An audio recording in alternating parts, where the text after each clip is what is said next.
नमस्कार, मेरा नाम है कुमार मनोज। महाकुंभ में एक लड़की वायरल हुई थी जिसकी आंखों को लेकर सोशल मीडिया पर मीम्स की बाढ़ आ गई थी। किसी ने कुछ कविताएं लिखी, किसी ने लेख लिखे उसकी आंखों पर, किसी ने कहा उसकी आंखें बड़ी सुंदर हैं। मैंने भी 4 पंक्तियां लिखी थी कि पुजारी, मौलवी, शायर, कलंदर डूब सकते हैं, जहां को जीतने वाले सिकंदर डूब सकते हैं। मैं एक नन्हा सा कतरा हूँ, मेरी औकात ही क्या है, तेरी आंखों में तो लाखों समंदर डूब सकते हैं। जी हाँ, अब वही नीले समंदर जैसी आंखों वाली लड़की इस समय चर्चा में आ गई है। चर्चा किस लिए? कि उसने शादी कर ली है। अब शादी करना कोई बड़ी बात नहीं है, शादी हर कोई करता है, लेकिन बड़ी खबर यह है कि उसने एक मुस्लिम लड़के से शादी कर ली है।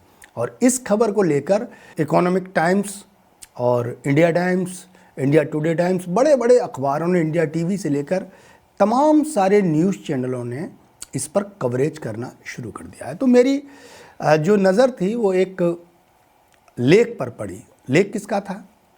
मोनालिसा को लेकर एक व्यक्ति जो कि डायरेक्टर हैं, सरोज मिश्रा नाम के, उन्होंने एक फिल्म बनाई थी, द डायरीज ऑफ मणिपुर। ये फिल्म बनकर तैयार भी हो गई और अब रिलीज़ होने वाली थी। तो अभी अचानक मेरी नज़र उनके एक पोस्ट पर पड़ी।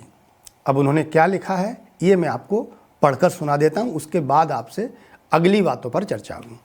सरोज मिश्रा लिखते हैं, ये बगावत नहीं लव जिहाद है। मैं मोबाइल में देख के पढ़ रहा हूँ तो थोड़ा सा हो सकता है आपसे आई कांटेक्ट थोड़ा सा कम रहे, लेकिन आप ये पूरा बयान सुनिए। ये बगावत नहीं लव जिहाद है और मेरी ज़िंदगी का सबसे बुरा दिन। मोनालिसा आज फिर चर्चा में है और मैं मानसिक अवसाद में, क्योंकि एक गरीब जंगलों में रहने वाली लड़की जो महाकुंभ में वायरल होने के बाद भागकर अपने डेरा महेश्वर चली गई थी, मुझे उसकी गंगा जैसी पवित्रता अच्छी लगी और उसकी प्रकृति जैसा रूप मैंने संवारा। उसको प्रशिक्षण देकर फिल्मों में अभिनेत्री बनाने की घोषणा की। देश दुनिया ने स्वागत किया, लेकिन ये बात हमारे विरोधियों में वसीम रिजवी और उसका मूत्रपान कर मीडिया में आने के जिज्ञासुओं को पसंद नहीं आई और मुझे झूठे आरोप में जेल भेज दिया।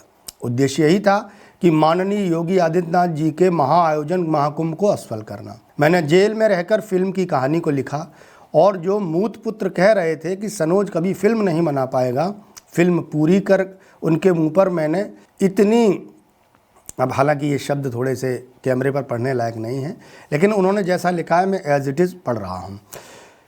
उन्होंने कहा कि जो मूत पुत्र कह रहे थे कि सनोज कभी फिल्म नहीं बनाएगा, फिल्म पूरी कर उनके मुंह पर मैंने इतनी विष्ठावृत्ति की, अब उनको कोई आरोप समझ नहीं आया कि उनको अब क्या करना चाहिए। सब एक दूसरे का बंद दरवाज़ा झांकते रहे। उनके पास एक ही विकल्प था, मोनालिसा, जिसको मैं माँ गंगा का अवतार मानता था। मोनालिसा की ज़िंदगी इतनी आसान नहीं है जैसा आप सब देखते हैं। अब ये जो सरोज मिश्रा और मोनालिसा के बीच जो फिल्म की शूटिंग के दौरान जो बातचीत हुई होगी, जो पर्सनल अपने इश्यूज़ आदमी एक दूसरे से विश्वास में शेयर करता है, उस बात को सरोज मिश्रा यहाँ पर लिख रहे हैं। तो वो लिख रहे हैं कि मोनालिसा की ज़िंदगी इतनी आसान नहीं है जैसा आप सब देखते हैं। उसकी माँ, बड़ी माँ, छोटी माँ, पापा, बड़े पापा, छोटे पापा सब दिखावे के हैं और उसके लिए एक मजबूरी थी। उसकी ज़िंदगी उसकी असली माँ पर टिकी थी। जो इसके साथ शूटिंग में भी एक बार मेरी मुलाकात हुई थी तो बहुत सारे लोग थे, लेकिन अब ये सच्चाई खुलकर सामने आ रही कि उसमें जो उसकी ओरिजिनल माँ थी वो नहीं थी। वो कौन थी ये सरोज मिश्रा बता रहे हैं। ये जितने भी रिश्ते थे सब दिखावे के थे और उसके लिए एक मजबूरी थे। उसकी ज़िंदगी उसकी असली माँ पर टिकी थी, जिसको उसके बाप ने भगा कर, यानी उसकी माँ को छोड़ दिया था एक तरह से, या निकाल दिया था, दूसरी शादी कर ली थी। क्योंकि बंजारों के कानून और अनुशासन अलग होते हैं, तो मोनालिसा को उसकी नई माँ जो बताई गई उसको स्वीकार करना पड़ा। लेकिन वो जब बड़ी सेलिब्रिटी बन गई और जब कहीं उसको उसकी असली माँ भिखारियों की तरह माला बेचते दिखाई देती थी तो वो रोती थी और कई बार उसने मुझसे ये दर्द बयान किया और बगावत की इच्छा भी जताई कि अगर मौका मिले तो मैं इन सबको लात मारकर अपने माँ के पास चली जाऊँगी। मैंने हमेशा उसको समझाया, लेकिन बहुत व्यक्तिगत मामलों में हस्तक्षेप उचित नहीं था, क्योंकि इस्लामिक ताकतों ने मुझे बलात्कारी बनाने में कोई कसर नहीं छोड़ी थी। अब इस बीच एक प्रकरण आया था जब मोनालिसा को लेकर सरोज मिश्रा ने एक फिल्म शुरू की थी, तो उस पर एक बलात्कार का आरोप लगाया था किसी लड़की ने और उस चक्कर में वो जेल भी गए थे और सनोज मिश्रा का कहना है ये वसीम रिजवी, जो वो भी एक फिल्म से जुड़े हुए व्यक्ति हैं, उनकी कंपनी द्वारा, उनके गैंग द्वारा ये सारा काम कराया गया था। तो सनोज जेल में रहे थे और जेल में ही ये कहानी लिखी और फिर उस लड़की ने आरोप वापस ले लिया था और उसने कहा था कि मुझे बहला फुसला कर इन लोगों ने इस तरह के बयान दिलवाए थे, मैं अपना आरोप वापस लेती हूँ। और आरोप वापस लेते ही सनोज मिश्रा जेल से छूट गए थे। अब सनोज मिश्रा आगे क्या लिखते हैं? मैंने हमेशा उसको समझाया, लेकिन व्यक्तिगत मामलों में हस्तक्षेप उचित नहीं था, क्योंकि इस्लामिक ताकतों ने मुझे बलात्कारी बनाने में कोई कसर नहीं छोड़ी थी। मोनालिसा का आज का उठाया हुआ कदम उसको बगावत लग रहा होगा, यानी मोनालिसा जो ये कह रही थी कि मैं बगावत करने वाली हूँ, तो वो बगावत सिर्फ ये नहीं थी कि घर वालों से भागकर चली जाएगी। उसने बगावत की अगर तो इस तरह से की कि उसने एक फरहान या फरमान नाम के, दोनों ही इस लड़के के नाम हैं, उससे शादी कर ली।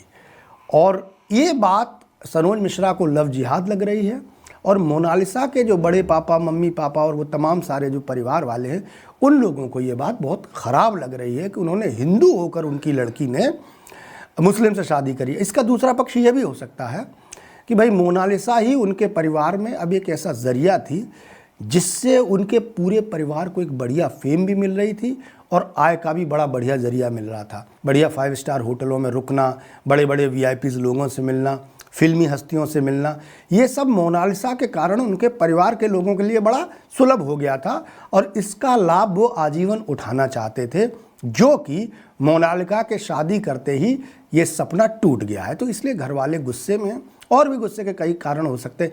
आगे सनोज मिश्रा क्या लिखते हैं ये भी सुनिए। वो लिखते हैं कि असल में ये लव जिहाद है, इसका शिकार वो हो चुकी है, जिसमें वो तोतला शिक्षक भी शामिल है जो मेरे द्वारा वेतन दिए जाने के बाद मोनालिसा का मैनेजर और दलाल बन चुका था। आज वो बेरोजगार हो गया। उसको मैंने मोनालिसा को शिक्षित करने के लिए चुना था, लेकिन बाद में वो दलाल बनकर उसका सौदा दक्षिण भारत में करने लगा था और बंजारा समुदाय से मेरी दूरी बना दी, जिसका परिणाम आज सामने है। उसने बंजारों और मोनालिसा को इतना समझाया था कि अगर कहीं कोई बात आए कि यहाँ तक लाने में आपको किसने मदद की, तो सनोज मिश्रा का नाम मत लेना और बोलना कि सब गंगा मैया ने किया है। चंद रुपयों के लालच में गंगा की पुत्री आज लव जिहाद का शिकार हो गई। अगर जांच की जाएगी तो इसके पीछे मेरे विरोधी ही होंगे जिन्होंने मुझे जेल भिजवाया था। आज सबसे बड़ा संकट इस्लामिक जिहादियों ने ये खड़ा कर दिया है कि जिस मोनालिसा को गंगा पुत्री मानकर मैंने अपना पूरा जीवन समर्पित कर दिया, 10 करोड़ का कर्ज लेकर फिल्म को पूरा किया और आज तक उसका पूरा खर्चा मैंने उठाया और उसकी वजह से मैं जेल तक गया, वो सब उसने एक मुसलमान के साथ भागकर नष्ट कर दिया। जिसके लिए सब किया उसने आज मुझे कहीं जवाब देने लायक नहीं रखा। उसका बाप पुलिस स्टेशन में रो रहा है, अकेला है, मैं क्या करूं खुद नहीं समझ आ रहा है। माँ गंगा और महाकुंभ की पवित्रता पर ये क्या दाग है, या मेरा किसी को गंदगी से उठाकर बड़ा बनाने के लिए लिया गया गलत निर्णय, कुछ समझ में नहीं आ रहा है। इसमें सबसे बड़े नुकसान में कौन रहा? ये सनोज मिश्रा ने अपने एक पोस्ट में लिखा है। अब इस पूरी कहानी का जो फिनोमेना है उसको समझिए। दरअसल क्या हुआ कि मोनालिसा आपने कुंभ में देखी होगी, वो मालाएं बेचती थी और एक बेहद गरीब लड़की थी जो एक तरह से दर बदर रहती थी। जहाँ मेला लगता था वहाँ उसका परिवार अपनी मालाएं वगैरह लेकर पहुँच जाता था। अब जैसे ही महाकुंभ में वो वायरल हुई, वायरल होने के बाद बीच मेले में उस छुटवा कर उसके पिता ने, जो उसका महेश्वर गांव है इंदौर के पास, वहाँ भिजवा दिया। अब जब वो वहाँ आ गई तो सनोज मिश्रा जो डायरेक्टर थे, इन्होंने उसको अप्रोच किया और उसको बताया कि तुम में बड़ी संभावना है, तुम बड़ी फिल्म स्टार बन सकती हो। उसको ट्रेंड किया। मैं इस बात का गवाह हूँ कि जो ट्रेनर था, जो डांस सिखाता था, तो मेरे सामने मोनालिसा ने कई बार डांस स्टेप उसके उसका जिसका तोतला शिक्षक इन्होंने कहा है, उसके साथ डांस करते हुए मैंने उसको ट्रेनिंग करते हुए, रियाज करते हुए, रिहर्सल करते हुए देखा है। तो काफ़ी खर्चा तो किया था, उसको पढ़ाया लिखाया, एक्टिंग भी सिखाई। आप देखते होंगे उसका जो वे ऑफ टोन था बात करने का, वो बड़ा ख़राब था उस समय। धीरे धीरे उसमें सुधार किया और यहाँ हमारे इटावा में भी 4-5 दिन का एक शूटिंग शेड्यूल लगा था। उस दौरान मोनालिसा से मेरी काफ़ी बातचीत भी हुई, उसके परिवार से भी बात हुई और मुलाकात हुई, जिसकी ये तस्वीरें आप देख सकते हैं। अब यहाँ इटावा में जो प्रोड्यूसर थे धीरेन्द्र राव चौबे जी, उन्होंने इस फिल्म का पूरा खर्चा उठाया था, पूरे शूटिंग शेड्यूल का जो खर्चा था वो उठाया था। मैंने जब इस फिल्म के प्रोड्यूसर धीरेन्द्र राव चौबे जी से बात की तो उन्होंने क्या बताया, ये भी सुनिए। मोनालिसा जी हमारी पिक्चर में इलाहाबाद में वायरल गर्ल होने के बाद सनोज मिश्रा जी जो इस फिल्म के डायरेक्टर हैं वो मोनालिसा को लेकर आए और उन्होंने एक प्रपोजल मेरे सामने रखा। उस पिक्चर को मैंने स्वीकृति दे दी थी और एज ए प्रोड्यूसर उस पिक्चर को मैंने बनाने के लिए हाँ कर दी। उसके बाद इटावा से ही उस पिक्चर की स्टार्टिंग हुई और इटावा में कई दिनों तक इसकी शूटिंग चलती रही। रही बात मोनालिसा ने जो निर्णय लिया है उसके विषय में हम ये कहना चाहेंगे ये उनका व्यक्तिगत निर्णय है। उन्होंने किस समय पर लिया, हालांकि ठीक है, ये निश्चित बात है कि फिल्म पर असर पड़ेगा और आर्थिक रूप से हमारे ऊपर भी असर उसका पड़ेगा, लेकिन फिल्म है, फिल्म उद्योग है, इसमें ये सब निर्णय तो लिए जाते हैं और लेते रहते हैं लोग बाग। असर भविष्य में देखेंगे कैसा पड़ता है, अच्छा पड़ता है या बुरा, ये तो बात की बात है। लेकिन मोनालिसा का ये निर्णय इस समय पर निश्चित ही तौर पर हमारे लिए ठीक नहीं रहा। ये वाकई उनकी फैमिली का मैटर था, व्यक्तिगत मैटर है, वो जैसा उचित समझती है उनको करना चाहिए और वो बालिग हैं।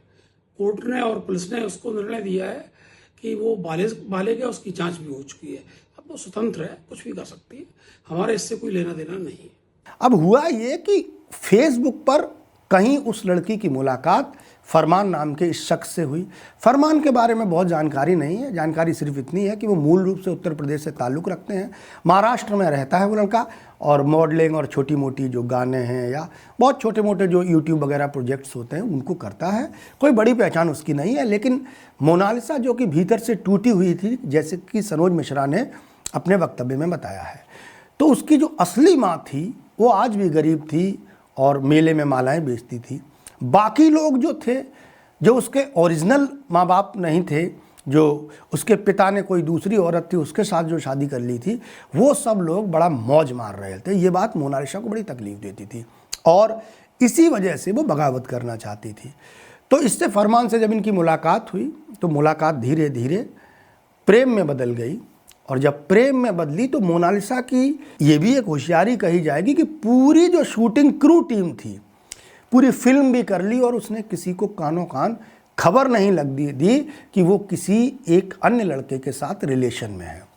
अभी 11 मार्च को यानी कल खबर आई कि तिरुवनंतपुरम के नेमार मंदिर में मोनालिसा ने फरमान नाम के मुस्लिम लड़के के साथ शादी कर ली, और वो माला डालते हुए फुटेज, वो शादी के बाद दोनों ने बताया सब कैमरे के सामने आकर कि वो दोनों बहुत खुश हैं। तो ये सारी एक कहानी है और फरमान का ये तक कहना है कि मैं मोनालिसा को बहुत खुश रखूँगा, अगर वो चाहेगी तो हम लोग यहाँ पौंडीचेरी या यहीं केरल साइड में कहीं एक छोटा सा घर बना लेंगे और यहीं से अपने आगे की यात्रा शुरू करेंगे। अब इसमें एक व्यावसायिक फ़ायदा भी ये हो सकता है कि दक्षिण में मुंबई भी नज़दीक में है और चेन्नई वगैरह जो साउथ की फिल्में बनती हैं वो इंडस्ट्री भी नज़दीक में है, तो वो वहाँ पर फिल्मों में काम करने के लिए उसके अवसर सुलभ हो जाएंगे। अभी जो उसका एक गाना आया था इसी डायरी ऑफ मणिपुर फिल्म का, वो 1 करोड़ से ज़्यादा व्यूज़ उस पर आए, यानी काफ़ी हिट हुआ वो गाना। तो कुल मिला के इसमें 3-4 किरदार हैं जो मेन हैं। एक तरफ तो फरमान है, दूसरी तरफ जो उसके पिता हैं जय सिंह, वो हैं जय सिंह भोंसले, और एक तरफ सनोज मिश्रा है डायरेक्टर, और बीच में है मोनालिसा जो एक ऐसा लड्डू है जिसको खाने के लिए सारे लोग आसपास मुंह बाए खड़े हैं, और वो लड्डू एक झटके में फरमान लेकर चला गया। अच्छा, फरमान को भी आप देखिए, इससे पहले इस बंदे का नाम आपने कभी नहीं सुना होगा, लेकिन आज वो देश के बड़े बड़े अखबारों में, बड़े बड़े टीवी चैनलों पर उसका चेहरा छाया हुआ है। एक्चुअल में ये बहुत बड़ा लाभ फरमान को, उनका प्यार कितना सच्चा है, शादी कितनी सच्ची है, इस पर मैं इसलिए नहीं जाऊंगा कि ये तो 2-4 सालों बाद निकल कर आएगा कि किस वजह से उसने मोनालिसा के साथ शादी की। मोनालिसा एक तरह से अभी मेरे ख्याल से 20 वर्ष की भी नहीं है, उससे भी कम उम्र की है, और फरमान की उम्र 33 साल के आसपास बताई जा रही है, तो यानी लगभग 12-13 साल उम्र में छोटी भी है। अब क्या इस शादी का भविष्य होगा ये तो नहीं पता, लेकिन इस कहानी से एक बात समझ में आती है। बात ये समझ में आती है कि जब आप किसी व्यक्ति को बढ़ाते हैं, बढ़ाने का मतलब ये है कि जब वो सोशल मीडिया के लोग उसको पॉपुलर कर देते हैं तो कई सारे लोग उस पर पैसा लगाते हैं, दांव खेलने लगते हैं। जैसे सनोज मिश्रा ने दांव खेल लिया। अब सनोज मिश्रा को जो डर है वो ये है कि उनकी फिल्म अब डूब जाएगी, इस फिल्म से उस पर बड़ा असर पड़ेगा। लेकिन मेरा जहाँ तक मानना है, वो हमारे यहाँ कहावत है कि बदनाम होंगे तो क्या नाम ना होगा। अब इस बात से मोनालिसा फिर से चर्चा में आ गई है और इस समय ही अगर ये सनोज मिश्रा जी फिल्म रिलीज़ कर देते हैं तो फिल्म ज़्यादा बिजनेस कर जाएगी, क्योंकि इस समय जो विवादित मुद्दा है उसकी शादी को लेकर है और जब विवाद होता है तो शादी चर्चा में है ही और फिल्म भी चर्चा में आ जाएगी। और मेरे ख्याल से ये अपनी जो वसूली है, जो रिकवरी है, अपना पैसा जो लगा है फिल्म में, उसको वापस निकाल सकती है। तो ये थी मोनालिसा से जुड़ी हुई खबर। ज़िंदगी में एक बात हमेशा आदमी को याद रखनी चाहिए, जब एक व्यक्ति संघर्ष के साथ सीढ़ी दर सीढ़ी बढ़ता है तो उसको समझ आती है, लेकिन जब कोई व्यक्ति अचानक से किसी शॉर्टकट के रास्ते से बहुत कुछ बड़ा पा लेता है तो उसका विवेक काम नहीं करता और फिर उसको जो लोग समझा देते हैं या जो शॉर्टकट उसको सफलता के लिए लगता है वो तुरंत अपना लेता है। ऐसा व्यक्ति किसी की परवाह नहीं करता। लोग कहते हैं कि मदद करती रहनी चाहिए, करते भी रहनी चाहिए, लेकिन कई बार हवन करते हुए हाथ भी जल जाते हैं। इसका उदाहरण सनोज मिश्रा है, इसका उदाहरण उसके घर वाले हैं जो बढ़िया 5 स्टार होटलों में ऐश कर रहे थे मोनालिसा के पीछे, और इसका वो तमाम लोग भी हैं जिन्होंने मोनालिसा को सर पे उठाकर बैठा लिया था।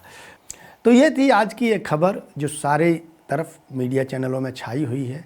इसका जो सच है वो मैंने आपके सामने रखा।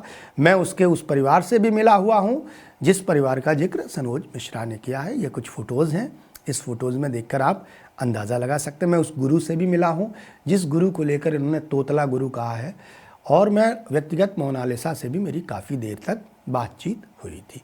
तो ये है मोनालिसा की अब तक की कहानी का सच। आगे क्या होगा ये तो ईश्वर ही जानता है, ना हम जानते हैं ना आप जानते हैं, बस इंतज़ार ही कर सकते हैं। तो आज के वीडियो में बस इतना ही।